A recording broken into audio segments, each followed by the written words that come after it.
Good afternoon, everybody.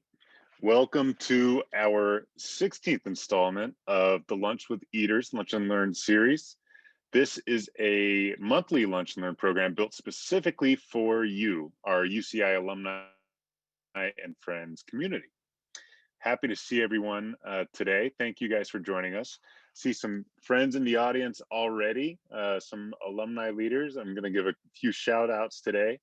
Nice to see a Colby Keogh from all the way in Washington, D.C., Steve Achterman, Steve Tajiri, Rishi Patel.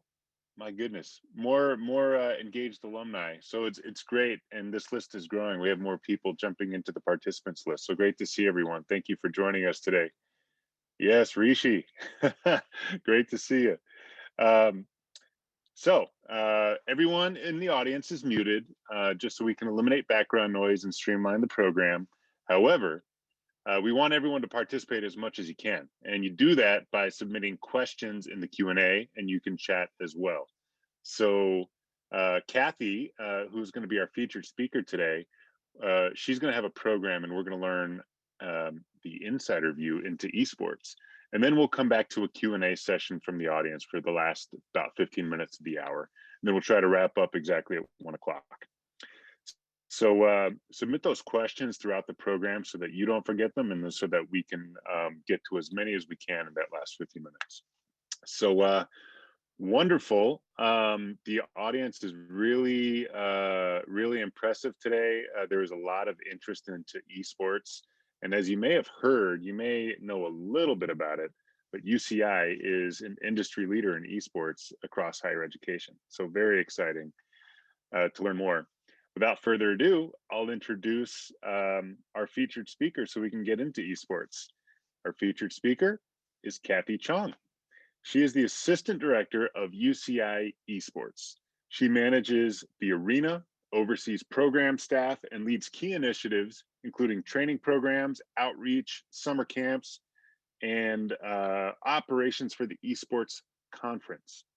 Kathy is a UCI graduate, class of 2016, and she majored in computer game science, which is now game design and interactive media in the School of ICS.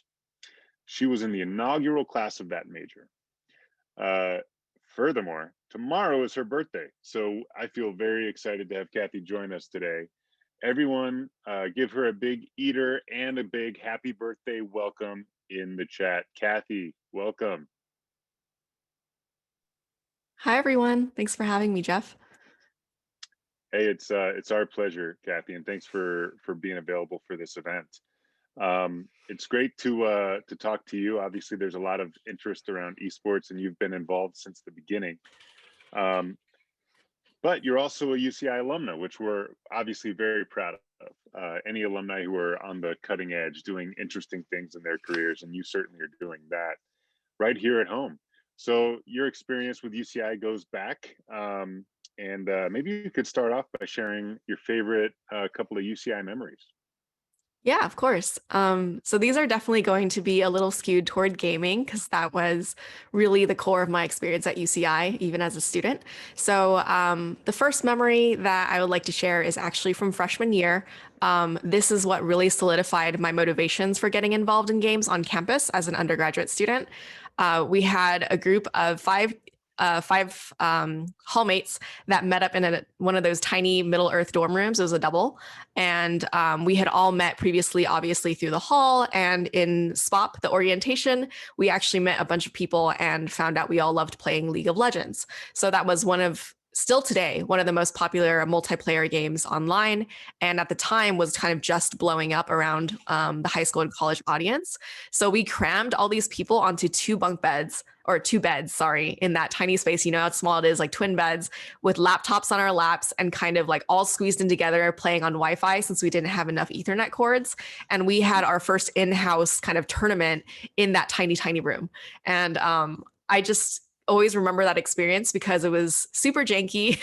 My lap was burning. Laptops weren't super great at ventilation at the time, but we had a blast and it really solidified my love for esports and my love for the game and bringing it together with friends and other people on campus.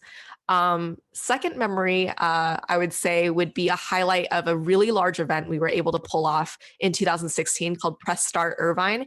We took over the Brent Event Center, which most of you probably know is sports stadium, huge stadium, right? Lots of seating in there. We actually filled it up. We had about 2,000 attendees, took over the entire sports like floor with a bunch of tables, our own networking. We got internet and power in there by ourselves, and everyone brought their own computers from home and set up this crazy LAN. And we also had tens of thousands of dollars of prize pool in there, worked together with a bunch of different UCI clubs as well as SoCal community members in the gaming space. And I think we were the only club that year to actually have an event in the black.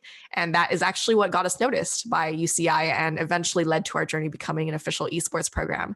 So that event was crazy. Really huge highlight of huge success for us and really led to where I am today. So I thought I would have to shout that out. That is, that's amazing. And starting out with LAN parties, I'll share, because I did my fair share of gaming as a student at UCI in Mesa Court. My buddy Rishi, who's on this call, he was there. It was the first year in 99, 2000, the first year that we had Ethernet in the dorms in Mesa Court, and it had just been installed. So we were doing Counter-Strike LAN parties and Half-Life.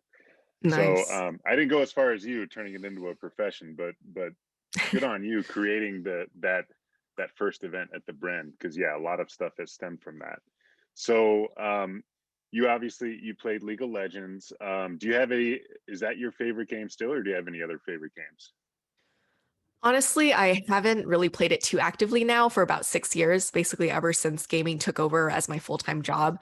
But it's still a great game to kind of jump into casually. So I do play every couple of weeks with friends, just kind of get together. More of a social thing, no longer competing or like climbing the ranked ladder or anything like that. But I would say my favorite game right now is probably World of Warcraft. So still a very long-standing game, MMORPG. I actually do play that pretty competitively still. We're rating 3 times a week, kind of almost like a second part-time job. So really, really enjoy that. And yeah, it's that sense of community again. Like for games, it's always about that social element, connecting with people, getting parties together. So that really appeals to me still.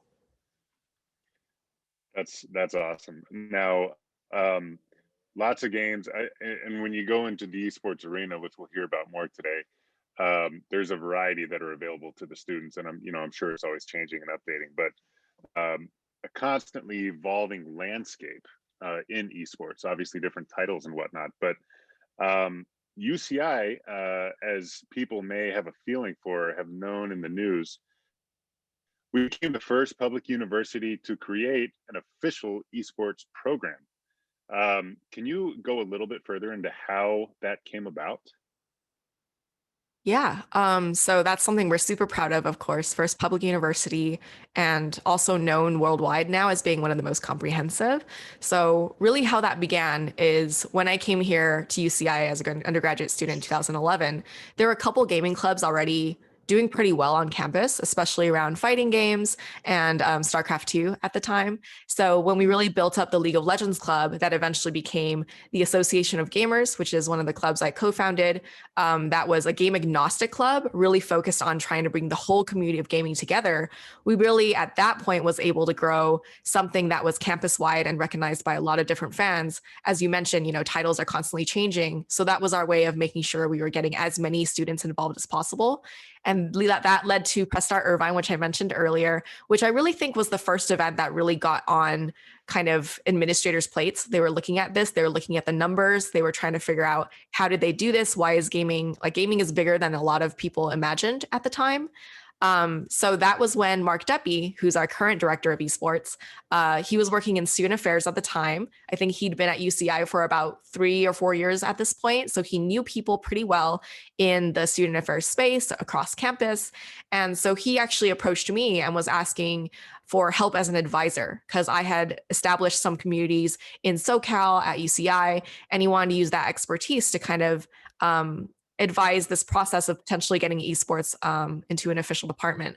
So he actually, I think it was 2014, 2015-ish, was doing a business school project on esports, because Blizzard Entertainment, one of the AAA game companies, is right in our backyard. I think it's like 10 to 15 minutes from campus. So through his research, he discovered esports. It was really big, got me on board as an advisor, and we just started pitching it to pretty much anyone on campus that would listen. We talked to student affairs. They had a lot of interest initially because they saw the connection to student life and kind of encouraging communities to grow, bringing people together. We had a bunch of awesome anecdotes of students that chose to come to UCI for the clubs, for the gaming clubs, even from out of state, because we had built up that reputation over the past 4 to 5 years. We were doing events with AAA game companies like Riot Games and Blizzard, where they were actually kind of like hiring us or giving us special club packages to support our events. So we took all of that data along with, we actually won back-to-back championships in League of Legends as well at the collegiate level. And we brought it to the Vice Chancellor of Student Affairs at the time, Dr. Parham, as well as the Chancellor, the Faculty Senate, the Student Center, basically to try locking down space on campus as well. So some of you may already be aware of the UCI Esports Arena, but we were so lucky to get that space. Took over the Zot Zone, rest in peace, it was great. But we're now able to really convince people that gaming was a big element. And it was through all the wonderful support of everyone across campus seeing this as a potential for good that we were able to get through, kind of cutting through the red tape that as a student, I had been unsuccessful doing alone before. So yeah, grand opening was September 2016. So we've been around for, about just over 4 years. So pretty exciting. Yeah, and it's been amazing growth. And the fact that it came out of your student, the Association of Gamers. I remember hearing about that group and turning it into a massive cutting edge program. Just amazing. Thank you. So I'm going to come back to the next question later, but now I just want to engage the audience really quick before we move on. We got a poll that's going to pop up. Please take a minute to answer, or maybe 10 seconds. Are you already familiar with esports and gaming? Yes, I'm a gamer. Not really, but my kids play, and that's where I am right now. No, but I'm here to learn. Okay, cool. Take a last couple of seconds to answer. Great. Okay, so about half of you are gamers already. Okay, and then the other half are evenly divided. Not really, but your kids play or you're here to learn. Awesome. Diverse audience today. Great. So Kathy, moving into the next phase, I believe there are pillars of the program that we're going to take a look at. Yes. So you should see the slides there. Just to kind of give everyone an overview of what UCI Esports is now as a department. On the left, you see a picture of actually the UCI Esports Arena that closed in March due to COVID-19, but we've been operating since 2016. So you can see very fancy computers with all the RGB lighting in there. There's a lot that fit into that space. We actually had 72 PCs as well as space for about 10 consoles in the other corner off screen.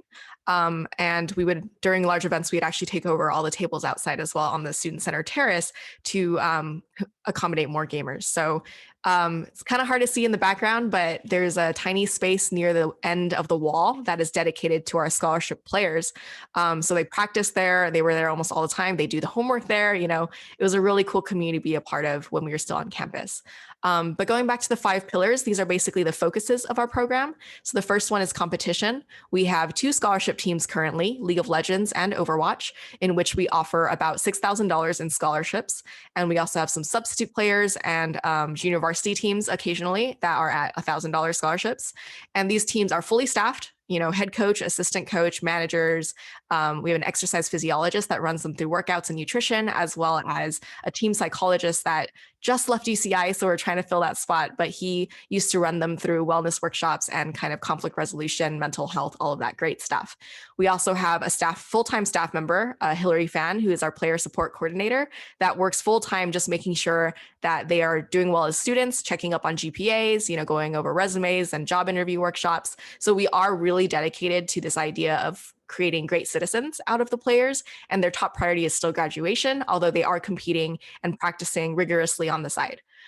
Second pillar, academics and research. We do a lot of great partnerships with different folks on campus, from neurobiology to ICS to film and media. And then we also make sure that we are able to connect them to our audience, which is, local gamers, UCI gamers, to be able to conduct other research that they're interested in learning about, where previously it was kind of difficult to find that audience. Our third community is community. So other than offering club support and seeing what we can do for our students, we also work a lot with the local gaming community, from K-12 to high school programs and summer camps. So we run camps for Overwatch, League of Legends, kind of like boot camp experiences to train the next generation of gamers. But we also do a girls in gaming camp and esports access camps for targeting the marginalized groups in esports, trying to get them together and really learn about what opportunities are out there. For entertainment, the arena I spoke about is very entertainment focused. We also do a lot of digital media online. So we stream on Twitch, we have broadcast journalists, we have shoutcasters, hosts, etc., all paid student roles. And we also, when the arena was open, used to do regular events, tournaments, different activities and things like that. Last pillar is careers. So I hinted at this earlier, but we have so many students that are helping to uplift our program and bring their talents to the table, and also build professional administrative skills before they move on. So we used to hire about like 60 to 70 students working on this program, from people in the broadcast area to graphic designers, marketing, journalism, team management, all these different roles. And we obviously had to cut that down a bit due to COVID and shutting down the facility, but we still rely heavily on student internships, and we make sure to mentor them. We have career fairs for our general audience, as well as like resume workshops and things like that, just to make sure that people that are interested in gaming know what careers are out there. And we have very successful alumni from that program as well, who have worked with us and now work on professional teams, and also game companies that are involved in esports. And yeah, that's basically our program. We try to do a little bit of everything in esports and try to connect different people on and off campus through our love for gaming. And yeah, we're really excited to get back to campus, hopefully soon. Yes. So for those who haven't seen, the arena is just an amazing space. So many of you may remember Zot Zone. It was definitely a niche on campus in the Student Center, and the Student Center was reopened in 2007 with a new Zot Zone, and then it had also been redone in the late 90s. So many of you remember older iterations, but the Zot Zone has been replaced by the Esports Arena, which is phenomenal. Now, in speaking with alumni, a lot of people, they hear we have esports, but they don't know what that means, and they see a picture of the arena, and it's a walk-in space. But as Kathy just laid out, esports is a full program, and the way that UCI has approached it with these 5 pillars has just been extremely well received, and I think forward thinking, which has set us up for success. So Kathy, delving a little bit deeper into that, how has it been growing the presence both on campus and nationally for gamers? Right. You hinted at this earlier too, in which like UCI Esports was kind of a pioneer in the space. I believe when we started our program, not only were we the first public university, but out of all colleges, we were either number 6 or 7. So there were very, very few programs that had preceded us. And we were also the first to come up with this idea that community was our number one focus. A lot of teams or a lot of programs out there started out trying to emulate athletics, really going toward competition and focusing on just competing in the national titles. And we really brought it back and brought this sense of like student success, student experience into the picture. Being housed under student affairs, I'm sure had something to do with that. And now we're seeing more and more programs across the country really take that stance, where they are looking at this as like a digital media effort, or sometimes it's housed under like informatics or computer science schools, to make sure that there's like a focus on those careers as well, tying in game design, all these other things that I actually studied as a student as well. So today we're actually up to, I believe, I don't know the current numbers like right this moment, but it's definitely around the 200 mark. So there are so many schools out there now with esports programs, which also means that as one of the first schools and one of the most visible schools, with an esports program, we're getting phone calls from people all over the nation, internationally, to talk about our program every single week. So we are very, very proud that UCI is a leader in the space. We've spoken to people in Australia, in Japan, in Korea. Like, people are coming and looking at our model and trying to collaborate with us or learn from us. And I think that we are constantly inspired by the way that we see this growing and really, really evolving into something that is more societally appreciated and also like valuable to all the people that are involved. And I think that, especially as a student, when I was involved in gaming, the prevalent belief was still that gaming was more or less a waste of time. At best, it was like a productive hobby if you're actually making something out of it. And now we're seeing people going into a vast amount of careers within the esports space. It's a multi-billion-dollar industry. There's people working in all different aspects. Pretty much any discipline you can think of is in esports. So it's really, really cool to be able to be a part of this movement, from when it was a mess and a kind of like a Wild West kind of a situation in which every school maybe had like 30% of one full-time person working on esports. Now we're seeing full-time dedicated teams. We have 8 full-time staff on our team as an example. And it really is maturing. So I do have high hopes for where collegiate gaming is going. Yeah, that's phenomenal. And another thing that I noticed that you haven't touched on, but a big part of the growth has been community support and sponsorships, right? You have been very successful, as far as I can tell, about getting things, kind of sponsorships we normally wouldn't see at university programs. But you know, all the rigs we're looking at there and the chairs and everything. Can you talk a little bit about that? How we got those? Yeah. So starting off, we for our grand opening, we had to refit the place, obviously, right, with power, internet, et cetera. You kind of see the pillars in those pictures. Those are actually all running the cords that didn't exist there before. So just revamping the space, not even looking at just hardware, it cost us about $250,000. So all the equipment that you see in there was donated. So as you know, Jeff, as you mentioned, a lot of it is from really generous corporate sponsors, some of our partners in there. We have iBuyPower PCs as well as Logitech peripherals. They're both really well known in the professional esports space. So we were one of the first, I think, yeah, one of the first college programs that were really able to get sponsors at the same level as other esports organizations. And I think a big part of that had to do with UCI's reputation as a top, leading research institution, and just the numbers that we were bringing in with our club already. So even today, right now, we are a fully self-sustained supporting program. We get a lot of help from other departments, such as legal and admissions and things like that. But in terms of the actual funding for all of our staff, all of our programs, running the facility is all brought in by donors, sponsors, and before we closed, the Arena model. So it was a pay-to-play model. People used to pay about $4.50 an hour to use the space. And we also ran like special events in there for like, birthday parties and play tests and things like that. And that really made it possible for us to continue funding scholarships and paying for all the staff as well.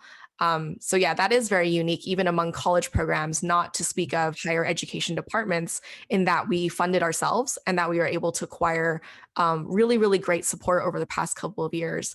And moving forward, I don't want to put a dampen on things too much, but long-term funding is still very much in the forefront of our minds. So we are looking to more ways to, get sustained funding for the program, because right now we are kind of on a year-to-year, what's it called, year-to-year schedule of knowing whether or not we can afford everything. So that's kind of a work in progress, as we would love to see how far we can push it and how much we can get acknowledged by everyone, really, that we deserve the funding and that we're here to stay. Yeah, and absolutely, you do, and you are. Now, you mentioned how folks can, pre-pandemic come into the arena and use it, use the rigs and have parties and whatnot. I'd be remiss if I didn't say that the UCI Alumni Association members in the audience, annual and life members, have a discount for that. There's an 18% discount on the hourly rate for annual members, 25% discount for life members. So whenever opening happens again, come in and check out the space and use it. Okay, so the program itself, inclusivity is a big focus. Inclusive excellence, of course, is a a pillar of UCI and a major priority for UCI's growth. Can you talk about inclusivity and then the goals of the university and how you fit in with those?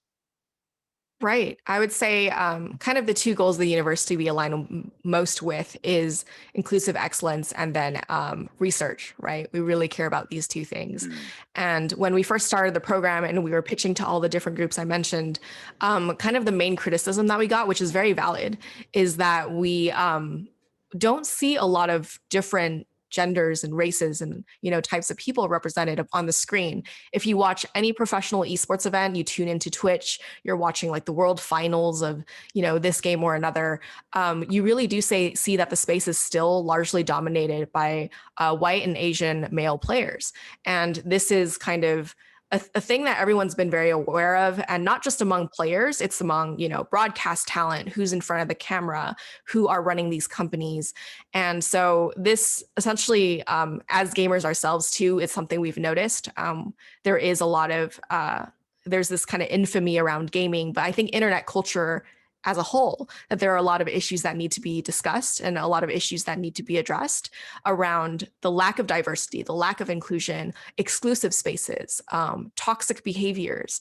So these are all things that when starting an esports program, we knew that, especially at a higher ed institution, we were uniquely situated that we should be discussing these things and leading conversations around these problems. So first of all, we made sure that we had a code of conduct that was vetted by industry professionals, vetted by our campus. And we also put together an inclusivity task force in 2017. We brought together faculty members, administrators, student leaders, and some industry experts as well to come together and put, I think it was like a 20-page document together of what we strove to do as a program to actually affect the entire industry as a whole and try to lift everyone up. So this was a big priority for us. I believe in the next 2 or so years, we actually accomplished every single goal that we set forth in that plan. The plan still lives online on our website. And I mentioned briefly the Girls in Gaming Camp earlier, but we have a lot of ways to build pipelines for people that are less represented in esports to get involved. And I think a big part of it also knowing that the people in power in our department, we have a really even split of 50-50 for women and men that are working in our team. So we are really proud of that. And we hope that we're able to demonstrate that this is a priority and should be a priority at other collegiate programs, like extending indefinitely and just seeing if we can shift the culture for ourselves and see that change actually happen. All of our staff and students also go through Inclusion 101 and bystander training. We partnered with Green Dot, we partnered with UCI Care, we put all these resources together. So I think that we are seeing some positive change, but there's still a lot to be done.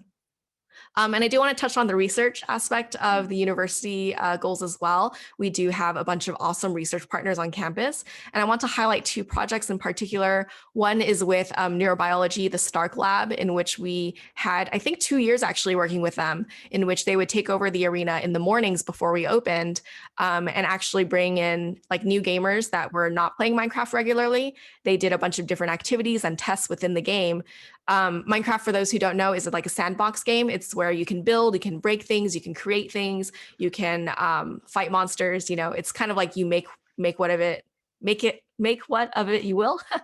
And they were able to see that people that were exploring this 3D immersive world, despite the graphics not being very realistic, was positively affecting the hippocampus, so your short-term memory generation, in the same ways that like finding your way to class on the first day of school, you're like generating these mental maps. You do that in the 3D space as well. So it's really, really cool. There's implications for like Alzheimer's research, a bunch of cool brain stuff I don't even understand. And there's a paper that I linked in that slide that I can maybe share some links afterwards if anyone's interested in reading it. And the other lab I want to focus on is Connected Learning Lab. They have a bunch of members from ICS in there, and Constance Steinkühler, who joined our team, actually our university at the same time esports was kind of coming up, has been leading that lab with Kurt Squire as well. And they put out a lot of papers actually around esports. And the one that we were most involved in is they did a bunch of research around high school programs specifically. And they were looking at retention rates, GPA, affinity to the school, participation rates, and things like that. And they showed that schools with gaming programs, it was actually a crazy trajectory upwards. So we were actually using, and UCI was part of advising this process. We help with their program, we contribute staff to it. And it's just really, really cool seeing how esports is now introduced to the scholastic space, and K-12 schools are adapting, esports curriculum, which is really, really cool, in English language arts, in tying in social emotional learning. So it's just really, really cool stuff going on in esports. And we are blessed to be at kind of like the center of connecting various people together to make that possible. Yeah, that's fantastic information. And that's part of playing into who we are at UCI, right? We are a world-class, preeminent research university, and being the first research university to come up with an esports program, it makes perfect sense, and it plays to our identity that we're doing research on esports, on gamers, on these various aspects that you mentioned, and contributing to the intellectual space and understanding it more, especially as esports is a growing industry. So maybe you could talk more or talk a little bit about the esports virtual conference and what that looks like at UCI. Yeah, so you mentioned earlier, we do have a UCI Esports conference that I lead the operations of, and that is a research conference. It is primarily focused on proposals from researchers all over the world. I believe we had about 13 countries represented at the most recent conference. I think we started in 2018, so it's been going on every year. And the first few were obviously in person. We hosted it in the Student Center. We're planning on being in the Cove this year. And then we actually had to change plans due to COVID-19 to swap to an entirely virtual experience. So that's something we're really proud of, just being able to pivot, but also that we set records with our attendance numbers. We actually had way more people show up for that virtual conference now that travel was no longer a blocker.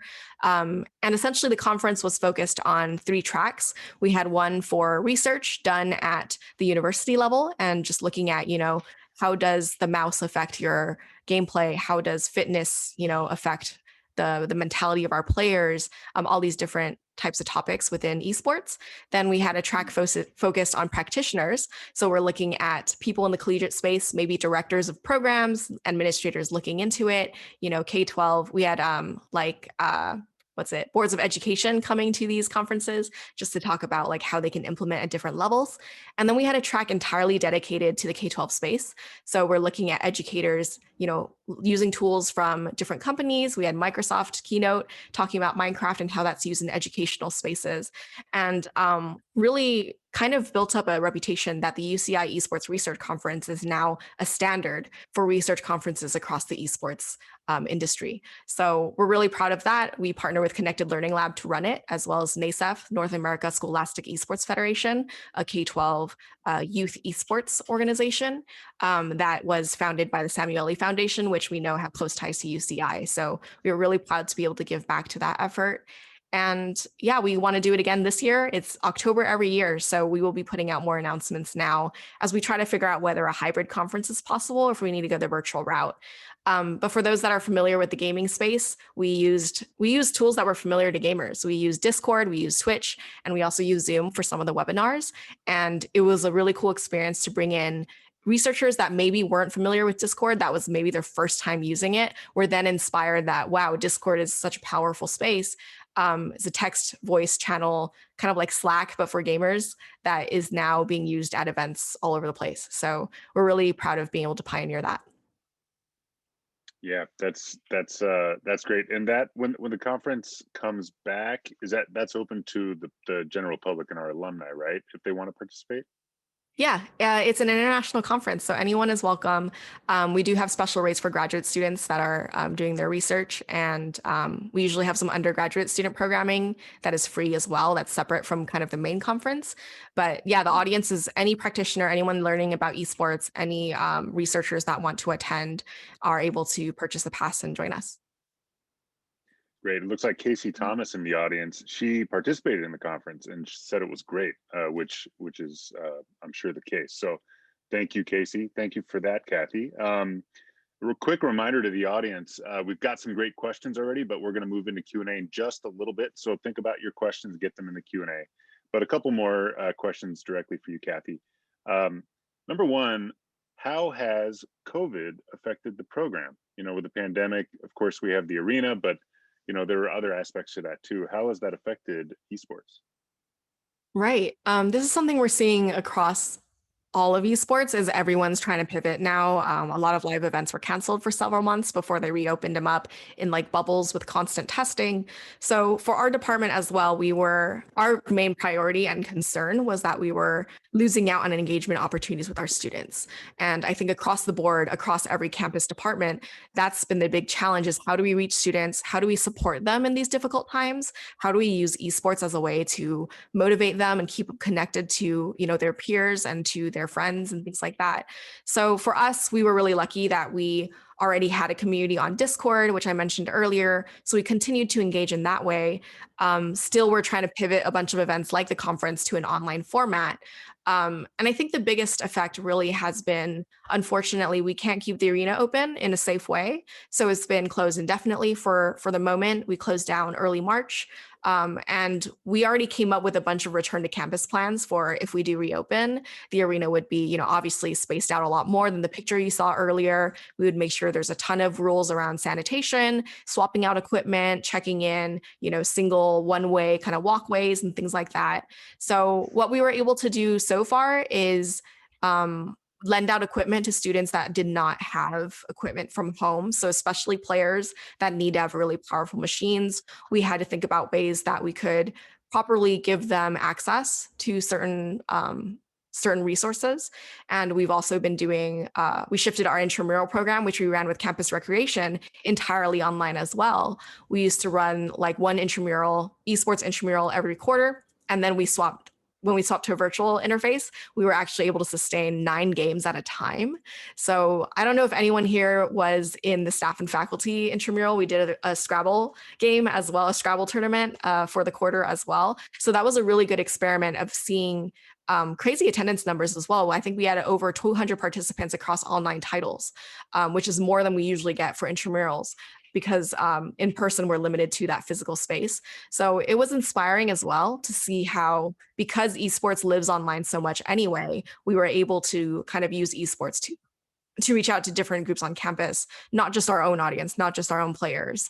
But beyond that, I think everyone's kind of feeling the struggles of not seeing each other in person. So we still do have to deal with the same things of, the teams are meeting online, we have remote coaching, we still try to do everything that we can, but we really do look forward to the day that we can all get together in groups again, because there's a sense of cohesion that you do lose when you're in voice calls all day instead. So I'm just really proud of our coaches for being able to still maintain a really strong culture. Players are still jumping into Discord and doing homework together. So, it's a cool engagement opportunity, I think, for people to be involved still. Amazing. Okay. So I'm monitoring the questions, and we've got a lot of great ones that I want to get to, Kathy. So I'm going to ask you one last one, and then we'll move into those. So what ways can alumni, like many of us here in the audience, get involved with the esports program? Right. So I think the most questions we get from alumni prior to this are around parents with kids that play games. So for those parents, I always like to say, our summer camps are open. We do them every late June to early July. So if you have like young girls looking into the space, or people who play League of Legends and Overwatch specifically that are looking to hone their skills, maybe even try to get a scholarship in the future, or they just want to get better and have that great teamwork experience with other campers, we will be releasing more information about that really, really, really soon, I think next week. So that's a great engagement opportunity for your kids. Kathy? Yes, that would be on our website, esports.uci.edu. Otherwise, we've had alumni come back and they might now work at a hardware software company that is interested in sponsoring esports or doing a collaborative event. And we're always open to conversations like that. It's always really, really cool to work with other UCI alumni to say that, hey, let's do a joint event, or let's do, help you launch your product or something, and just engage that, or do research. Some people are coming from research, other institutions now. We're still able to connect them to, data about our players and, all the great ways that we can collaborate together. Another common question is about job openings, if there's a way for alumni to get involved actually working on the program. And unfortunately, right now, we don't have any openings available, but there have been opportunities in the past where maybe we've had some alumni give us suggestions, or like our 5 pillars were actually created with UCI alumni that were giving us feedback on like what they wanted to see on that program. One of the alumni of the school, Aiden, is known as Zyrene in the gaming world. He actually became a very successful professional shoutcaster, worked for Riot Games for many years, and is now doing his own thing. And he was one of the people we brought in and said, hey, you have so much experience. How can we leverage that experience and make sure we can have your presence in our program? So just one of the many highlights of how we've been able to get some alumni involvement. We are also looking forward to more partnerships with the Alumni Association, as Jeff mentioned, like discounts to our events and to our arena, other events that I'm sure we can plan in the future as we open up the space again. We really look forward to doing more stuff like that. Yeah, thank you, Kathy. We're very excited about that too, because obviously alumni are very interested in this, interested in learning about more. I know there was a whole UCI magazine piece, cover story about esports, but there's so many levels to it, so many layers. So we have a lot to learn. Some of the audience questions are going to get into some of these more specifically. So I'm excited about that. I wanted to acknowledge and shout out Mr. Mark Deppy, who you mentioned as the director of the program, phenomenal partner across campus in the Alumni Association. Some in the audience, I mentioned we have Colby dialing in from Chicago or from Washington, D.C., who wants to talk more about business in esports offline. Daniel Valentino coming in from Chicago. Thank you for joining us. And now let's get into your questions. So Avo Simonian asks you, Kathy, you mentioned that physical fitness may be important for gamers. Would love to hear more about that and what universities or businesses are doing today to address the issue. And by the way, we have so many, maybe we can go kind of rapid fire. Yeah, so fitness, we have the exercise physiologist that works with us, Hailesh Patel. He does like stretches with our players, kind of looking at what are the common problem areas for esports players. So, like wrist injuries, like eye strain, things that you might expect for kind of sitting at the computer, very often ergonomics, all the things that also working in an office you might be familiar with. But in this case, he really helps like strengthening the core, because that's really what helps everything. So he customizes personal workouts for them. Before the ARC closed, we used to have regular ARC sessions with him. He would make sure to go over like sleep habits with them, putting nutrition plans together, looking at how all of these things can just put them in a better headspace, as well as just feel physically well and avoid injuries. So although there isn't really as much physical action, I guess, when you're playing an online video game versus like some of the traditional sports, there are still lots of injuries and things that you can do to prevent that. So we are very grateful to Hailesh for doing that. We've gotten some consultants from, there's like startups now that are looking at specifically health in esports, both physical and mental health. So we've partnered with them a couple times. We make sure always to have one of their presentations at our camps to ensure that these good habits start young. And just, there's like tiny things like even just how you grip your mouse make a really big difference in your health as you're, clicking rapidly or, moving your arm a lot or flicking the wrist in the wrong way. So we want to make sure we prevent that among our players as much as possible. Great. Thank you, Kathy. The legend, Steve Tajiri, he asks, how are players selected for our competition teams? Is it recruitment? Are there tryouts or something else?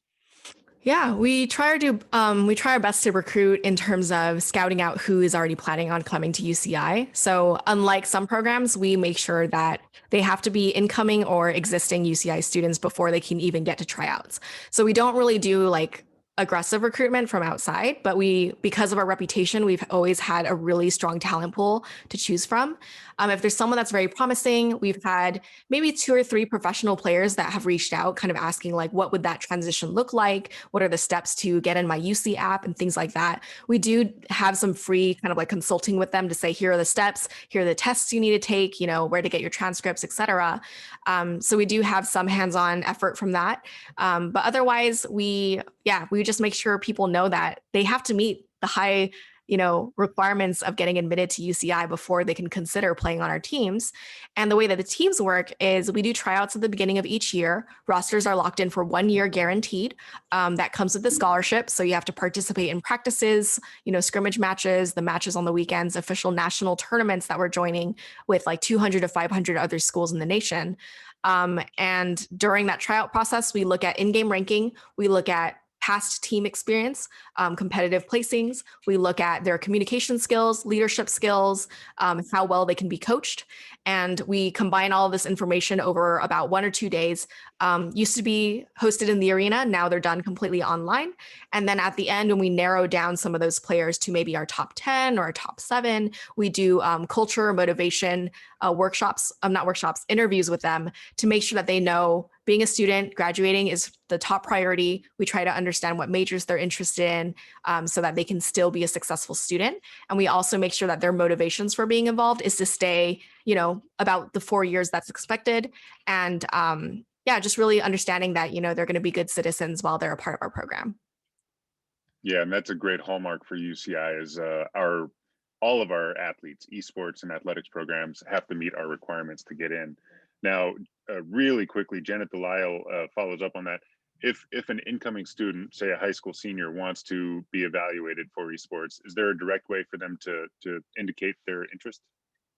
Yes, we do have a recruitment interest form that's on our website. So esports.uci.edu. Navigate to the recruitment page. It goes over minimum requirements. It goes over roughly what our pipeline is for recruiting and for tryouts and things like that. And then there's a button where you can fill out a form where if you fill that out, we actually get flagged from the admissions process. So we can tie your UC app information to your interest in the game. So you can tell us which game you're interested in. You can send us your competitive profiles so we can all look that over with our coaches. And for those that are more familiar with the games that we offer scholarships for, people ask this a lot. So I just want to share the average ranking for making it to tryouts for League of Legends would be high diamond and up. And for Overwatch, I believe about 3,700 SR is the bare minimum. And for the average ranks of the people that make it onto our teams, we're looking at Masters Plus for League of Legends. Oftentimes our players are Challenger, and our Overwatch team, we have a lot of top 100 players on that team as well. So 4K plus SR is pretty much a minimum for actually making it onto the team. But these numbers do vary every year. It depends on who you're competing against. So amazing. Okay, so tons of good ones. Don May asks, he says, establishing e-gaming on campus is a good thing, but how about the concept of gaming being distracting to students? Is there anything that you can comment on whether the benefits outweigh the distraction to students' academic performance? yeah, so I can't speak to the research done on this. I think there's actually people on campus that have been researching the elements of like, is it addictive? Is it unhealthy? Like time management and things like that. So if I can find some links, I'll make sure to shoot them to you, Jeff, so you can share them afterwards. Okay. But there has been research done on this. And generally, I just understand the basic concept, which is that it really does come down to the individual's management. And there's no proof pointing that gaming is worse than any other hobby that could be dangerous if you spend too much time on it or put too much weight on it.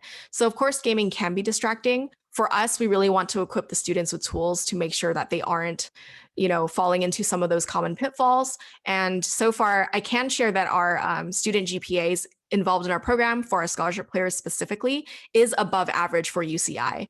And they're, oftentimes in very difficult majors. We have engineering majors, we have people double majoring in like math and like some other thing. It's like, I don't know how they do it because there is a lot of time that is spent in practices, like 9 to 12 hours of extra work. So it is hard. But I think that because we have so much great staff working on our scholarship program, they're able to really assist with that work-life balance and maintaining healthy habits. So for the reason why we work with so many high school kids and younger programs as well is to make sure that all the positives of gaming are really at the front of mind when they're younger, because I think a lot of the bad habits might develop when they're younger as well. So we really are more about prevention and education. And we haven't seen anything that indicates that we're in like danger territory with that, thankfully.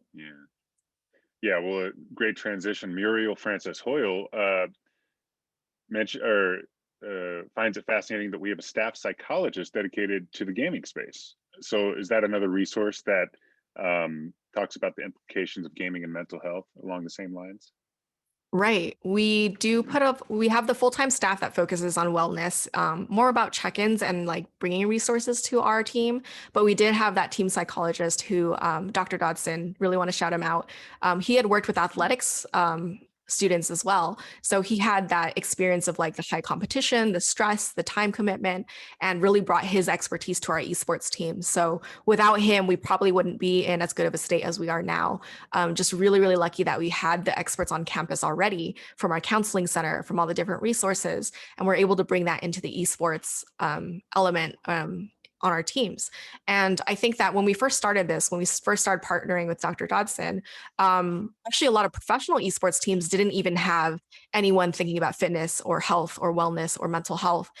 So it was cool to be able to see that shortly after we adopted it and we were kind of setting the bar high, we now see most professional teams do have people dedicated to health and wellness now and looking at mental health in games. So yeah, I think we're on an upward trajectory on that, like really looking at how we can make sure people are thinking about the right things when they're getting involved in games, especially at such a competitive level. Thanks, Kathy. Now, Craig Steele and Rishi Patel ask, how about esports interacting on the college athletics scene, particularly with the NCAA? What do you see? Do you see anything trending there or how that might look in the future? Yeah, NCAA in like specifically, they have looked at esports as a potential avenue to go into. They decided not to pursue it for now, and a lot of it has to do with the fact that sports aren't necessarily owned by anyone, whereas video games are. They are, created by for-profit entities that have all of the, all the IP belongs to them. So if anyone were to run their own circuit or their own kind of league for it, they could shut it down. And you are depending on the availability of their servers to be up, their ability to run your own lobbies and your own games and things like that. So right now there's this kind of weird we're in a weird state right now in esports where governance is mostly in the hands of publishers and developers of the games. And so we want to have this really symbiotic relationship with them where we're communicating openly. It was just a couple years ago that we started talking to schools about, or talking to developers about, you can't just send money to students' PayPal accounts. Like that's not a proper way to run a collegiate tournament. You should be, going through a scholarship organization to disperse it properly, going through financial aid at these institutions. So it has been leveling up steadily over the years. But because there's just so little that we can really control when it's owned by the game companies, I think the proper route is to go, that symbiotic relationship, make sure we're partners, make sure we're working together.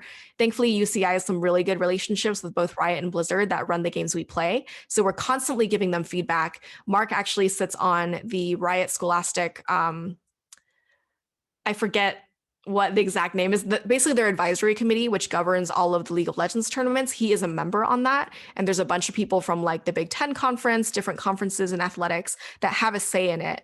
And a lot of publishers are interested in working with traditional athletic bodies of power and groups of organization to make sure that it, reaches as many schools as possible. So it's different. You can't really say it mirrors entirely from traditional sports. And there is still a lot of debate around that, seeing how we can have more bargaining power as a university, making sure that, students aren't being taken advantage of. There are no like amateurism rules that they can't make money from streaming, for example. So we are looking at a nice balance of making sure that it's a healthy ecosystem. We have some control, but we're not falling into some of the worst sides of how those agreements and contracts can go. Yeah, thank you. Now, there are a lot of questions about the actual games that are focused on. So there's League of Legends, Overwatch. What about, Roy Chung asks, what about mobile games, Clash of the Clans, Clash Royale, and any other teams that may come in the future? Do you have any quick roadmap for that? Yeah, so it takes a lot of effort for us to figure out which games are good to provide scholarships for. We look at a couple things. One is, does the publisher developer actually support a collegiate league for it? And then two is like, do we have enough interest on campus? So with those two factors in mind, League and Overwatch are currently our only planned games that we're going to continue. We offered scholarships for Super Smash Bros. Ultimate last year, which was very successful, but we are only able to do that with some help from donors. And now that COVID has taken over, all of the fighting scene, it's really hard for in-person. When you depend on in-person competition, those games are less likely to be supported right now. There's some games that are huge, like mobile games, as you mentioned, all the like Fortnite, Valorant, like there are CSGO, like these big titles that are really big in the space have esports scenes, but don't have a collegiate infrastructure for, or are just kind of starting on that. So when we were adopting our games, we didn't really consider them because we didn't know how legitimate those organizations would be when we joined those tournaments. So as of now, no plans for scholarship teams to expand, but we are looking at those different games, and there are a lot of clubs on campus that still compete. So we try to support the clubs as much as possible with like free practice time and mentorship and things like that when we can. Yeah, now my 5-year-old junior anteater just completely destroys me in Super Smash Ultimate every time, and his older brother, who's also good at games. So he may be in the waiting in the wings to come to our program. Now, Awesome. Frank Hale, an alumnus from 1981, retired from UC, and he is interested in the hardware. So the current model of computing with high power systems, high heat, do you know anything about whether that's going to shift and maybe use more lightweight computing on the user end or in the cloud? Mm-hmm. Yeah, cloud gaming is a big conversation right now. And I think currently the technology isn't good enough that it's going to be as good as running your own hardware that's really high spec. So performance issues, it's ping issues, it's frame rate, it's all these things that really, really matter. Like tiny little single digit differences can make a really big deal in competitive esports. So people are still exploring that. They're still trying to like reduce latency. They're still figuring out how to do it well. And that will be great because it'll bring the accessibility up. It'll bring access up for people who aren't going to buy this very equipment heavy, very expensive equipment. The computers in the arena, like we're running, I think we have what are they called? RTX 2070s in there. We have really brand new monitors with 180 hertz for the refresh rate. Like people are looking at these things as bare minimums now for competing at the highest level, which is really difficult. If you want to buy one of our stations alone, it's like $2,000 each. So it's not very welcoming to new gamers. So I'm really hopeful about seeing if that can change in the future. But at the current state, you do still depend on that. There is no really alternative, unfortunately. Thanks for that, Kathy. A connection or correction from Steve Ackerman, he correctly points out the Connected Learning Lab is part of the School of Information and Computer Sciences. Back when I was an ICS student, it was a department, but it is a fully established school with multiple majors now, as you were a student there as well.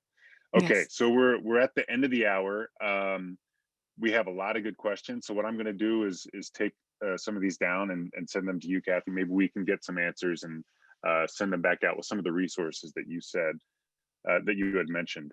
But, this has been an amazing learning experience. There's so many layers to this that 1 hour probably doesn't do esports justice by any means.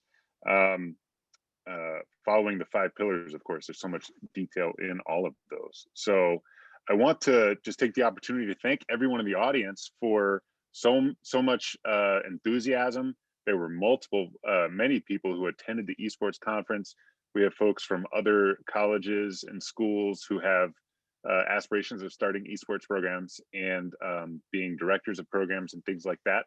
So lots of really interested people in what you do exactly, Kathy. So thank you so much for sharing all of your expertise with us today.